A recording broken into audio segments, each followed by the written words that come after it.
My first question, I guess, centers around the seat on the Board of Governors. I'm assuming you're talking about, voting. Yeah, absolutely.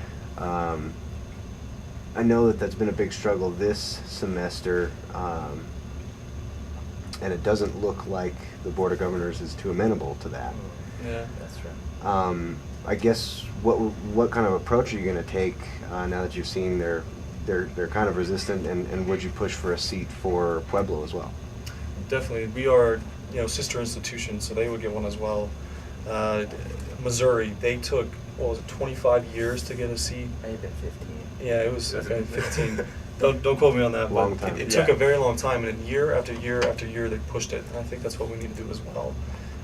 Illinois was the same way. They had a sunset law, so where I think it was 5 years they would have a seat on the Board of Governors, and then when that 5 years is up, they were able to re-vote on that. So maybe putting that in the bill, have a stipulation like that, maybe would be able to persuade legislators a little bit easier than saying, hey, we just want a board or a seat on the board. There's a couple of different routes we can take. And this year, we would get a better start on working on it. The Legislative Affairs Department at ASCSU got a real late start this year.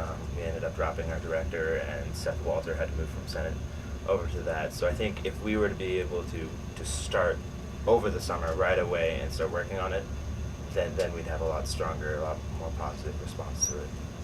One of the biggest arguments I've heard against it is that just students are not experienced enough and they're not responsible enough to place these kind of decisions that the Board of Governors makes in student hands. I mean, what do you say to that?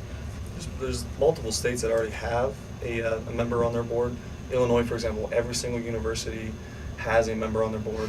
And we have compiled letters, actually I was the one who got these letters, of most of the universities in Illinois from board members saying how well the students are able to communicate with the board members, and actually the student helps out tremendously, and our university system needs it. We have a lot of letters compiled. They actually came late, and so we weren't able to use them at the Capitol, but we'll definitely use them this year. And hopefully we'll be able to contact Missouri as well, because they just got it passed, I want to say. So we'll see how they've been doing. And there's multiple models for that. If you look at the state of Arizona, what they have is a 2-year program where you get elected to the Board of Governors, and you just audit and you just hang out. And then for the first year, you're doing that, learning the ropes, learning how everything works.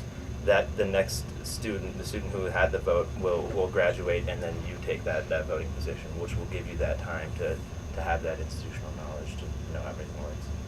So we're going to be looking at all of the models for it.